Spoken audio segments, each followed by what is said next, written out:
¿Quieres enviar algo desde los Estados Unidos a Venezuela? Tuplata.com.be es la mejor opción.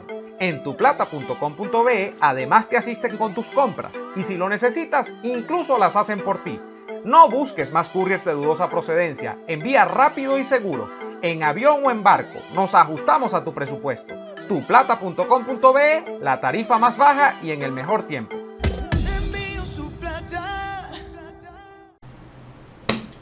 ¿Tienes un libro que merece ser publicado? Este mensaje es para ti. O Ediciones te proporciona el más completo servicio de edición, diagramación y publicación para que tu libro entre en las principales plataformas digitales de venta de libros impresos y electrónicos. El equipo de O Ediciones te permite hacer realidad el sueño de publicar ese libro en el que tanto has trabajado. Cuentan con un excelente programa de producción editorial en el que lo más importante es que todas las ganancias que genere la venta de tu libro son tuyas, de nadie más. Dile adiós a las trabas para publicar que ponen las viejas editoriales y entra de lleno en el futuro de la producción literaria. O Ediciones, publica, hazte notar y convierte tu sueño en realidad. El Conde del Guácharo dice que tiene 30 y tanto % en las encuestas para ser candidato presidencial y la gente enloquece. Twitter se pone a hablar de esto, la gente empieza a mandar cadenas de WhatsApp, en Instagram hacen reels sobre el tema de el Conde del Guácharo candidato otra vez, recuerden que fue candidato en 2006, y empieza otra vez una discusión sobre la necesidad de un candidato outsider, es decir, sobre alguien que lo sacas pues de la nada y lo colocas como candidato presidencial porque ahora sí, con un candidato que no sea del establishment político convencional, vas a derrotar al chavismo. Dentro de este razonamiento hay muchas cosas que se están perdiendo de vista y justamente esas cosas, que puede que no sean muchas, pero que son muy importantes, creo que hay que hablar y por eso estoy haciendo este video y por eso el analizando del día de hoy en el que vamos a considerar este tema del outsider, el tema del candidato. Ya hemos hablado en este canal sobre el asunto de un candidato ideal para enfrentar al chavismo, pero hoy vamos a hablar del outsider y de las condiciones que no se comentan, que se tienen que tener en cuenta para el tema de la salida del chavismo del poder. No se lo pierdan hoy, un analizando muy interesante. Son las elecciones presidenciales. ¿Tú me quieres sacar la premisa? ¿Tú te estás preparando para competir en esas elecciones? Bueno, tú sabes que me llamó la atención que en más de 4 o 5 encuestas yo salgo con una intención de voto de un 37%, pero no estoy lanzado. Y de verdad que sí lo estoy pensando. Y el día que lo vaya a hacer, si yo puedo ser útil a Venezuela con todo lo que yo he estudiado, pero más que de lo que yo he estudiado, porque yo creo que todavía me falta mucho por aprender. Yo creo que yo puedo tener, no creo que puedo, yo tengo la capacidad de convocar a los mejores hombres y mujeres, a los más preparados para hacerle una propuesta al país. ¿Y esa propuesta la estás trabajando ahorita? ¿La tienes ya pensada? Es que yo estoy terminando un libro que se llama Un país de propietarios. Yo creo en un país de propietarios, no un país de mendigos. Porque aquí, lamentablemente, si quieren me meten preso cuando salga. Yo estoy aquí en Unión Radio, en el edificio Esplendor. Cuidado, porque después entonces tenemos problemas. No, entonces va a salir Jaime Ross. Vieja, bájale 2, vieja. Viejita, bájale 2. No, yo creo que aquí ha habido una repartición equitativa de la miseria y no nos merecemos eso. Creo que el país está pasando un mal momento, pero nos vamos a recuperar. Me da mucho sentimiento cuando hago la gira, que los venezolanos en Argentina, un señor como de 55 años, me abrazó y se puso a llorar y me dijo...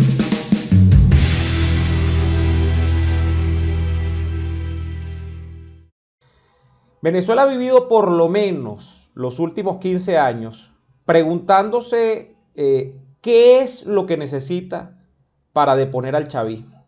Y digo los últimos 15 años porque en los últimos 15 años, con altibajos, con idas y venidas, la oposición o las oposiciones en su mayoría han caído en el tema del electoralismo, de enfrentar al chavismo por la vía electoral. Si tú dices que hay que enfrentar al chavismo por la vía electoral y que el chavismo es perfectamente derrotable a través de unas elecciones, tú tienes que necesariamente considerar el tema de un candidato, el tema de cómo ese candidato hace campaña, el tema de la mercadotecnia política, el tema de cómo posicionar unos mensajes y el tema de generar o ser una alternativa frente a lo que el chavismo ha llevado como candidatos en los últimos 15 años, que básicamente a nivel nacional han sido solo dos, Chávez primero y luego ahora Maduro. Esto de entrada tiene un problema, ¿no? Que es la falla de origen, así le llamaría yo, de la oposición venezolana, que es asumir que a través de elecciones tú vas a poder salir del problema, que es el chavismo. Y allí, bueno, podemos comentar varias cosas. Pero en ese sentido del tema del candidato, que es lo que nos convoca al video del día de hoy, ha habido mucho comentario sobre un candidato que tiene que venir o del cielo, que tiene que ser una cosa como que un ángel, tú lo invistes, le pones los aperos de un político, le pones un traje, una corbata o le pones una camisita que lo haga populachero y lo lleve a recorrer los barrios. O simplemente incluso se ha caído por épocas en decir, no tiene que venir del cielo, ni ser un empresario exitoso, ni venir, por ejemplo, de las ONGs, es decir, de la famosa sociedad civil que en algún momento tuvo que cobrar espacios que los partidos políticos dejaron vacíos, sino que más bien vamos a buscar a ese candidato alternativo del chavismo, al chavismo dentro del mismo chavismo.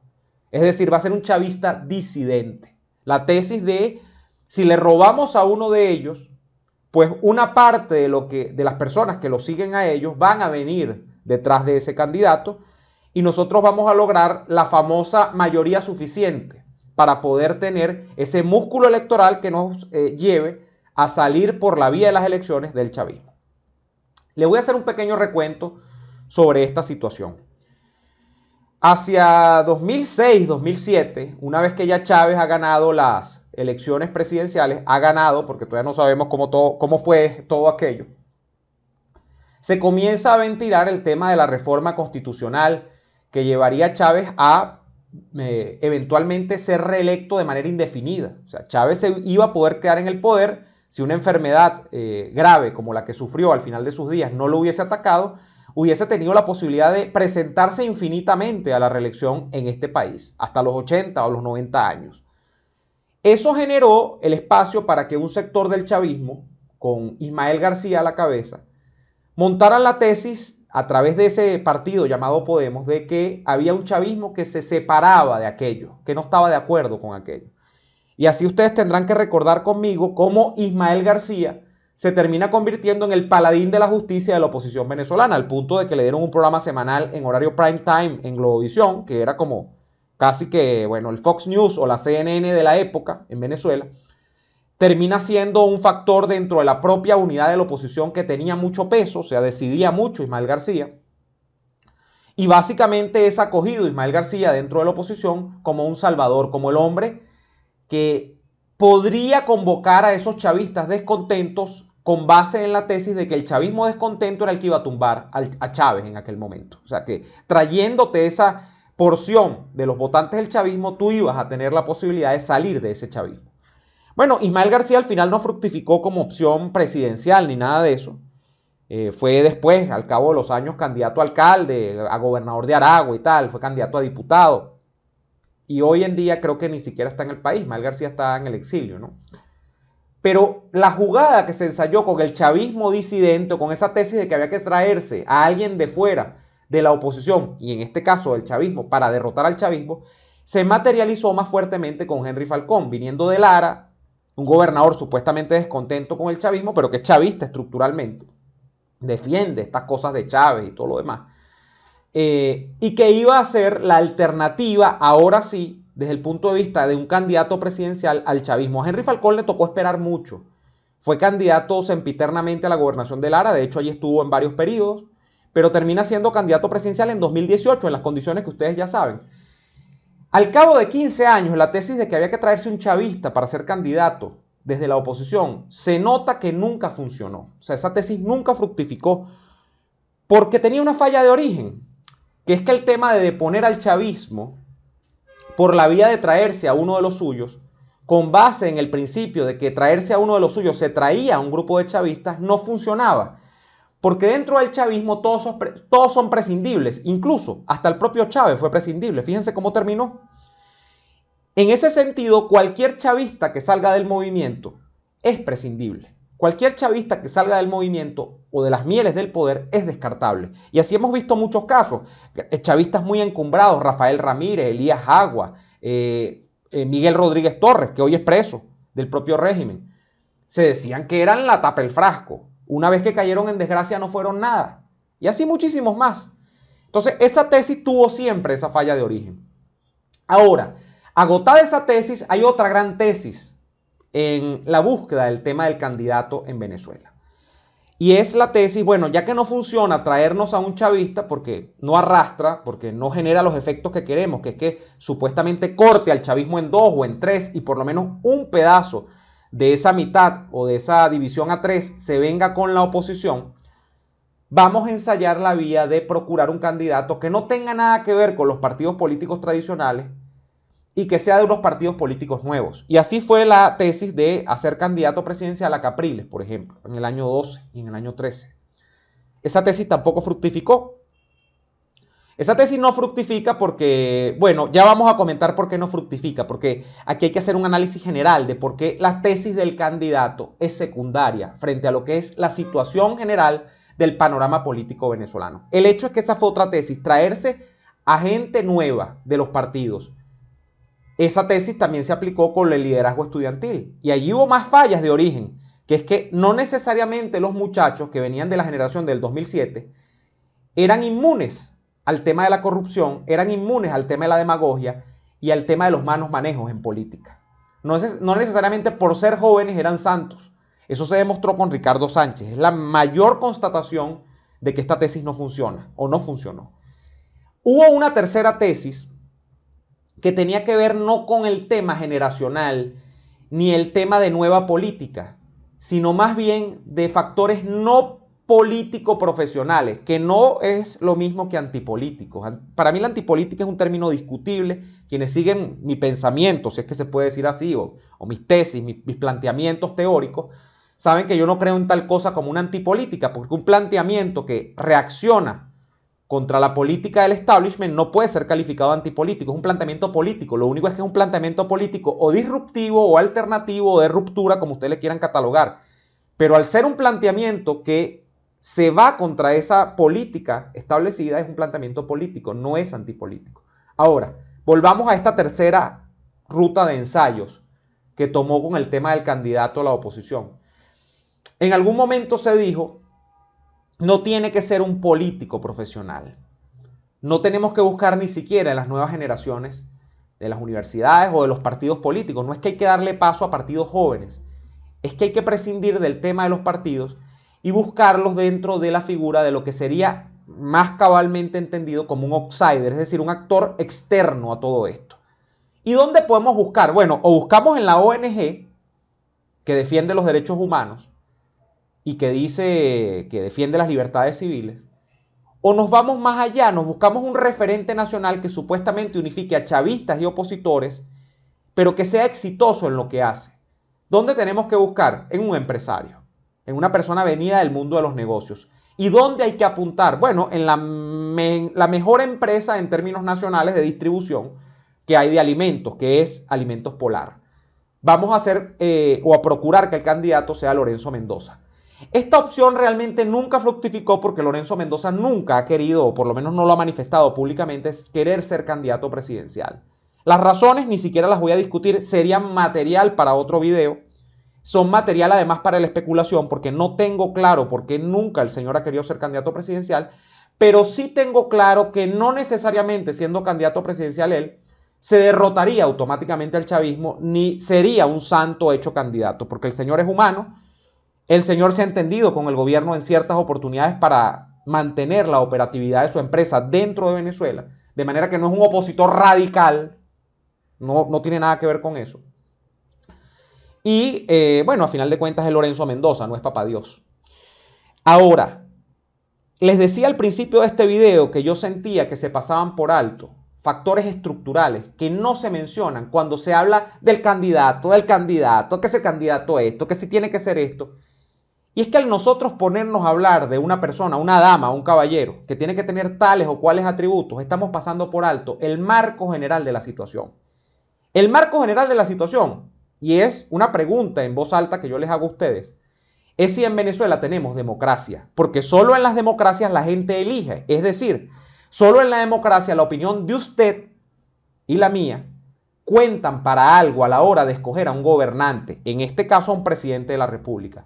Si en Venezuela no tenemos un régimen democrático, si en Venezuela no hay libertades civiles, si no hay libertad para escoger, usted difícilmente pueda poner allí a un candidato, independientemente de las características que tenga, y que ese candidato sea ganador a la hora de un evento electoral, y que ese candidato logre desplazar al chavismo.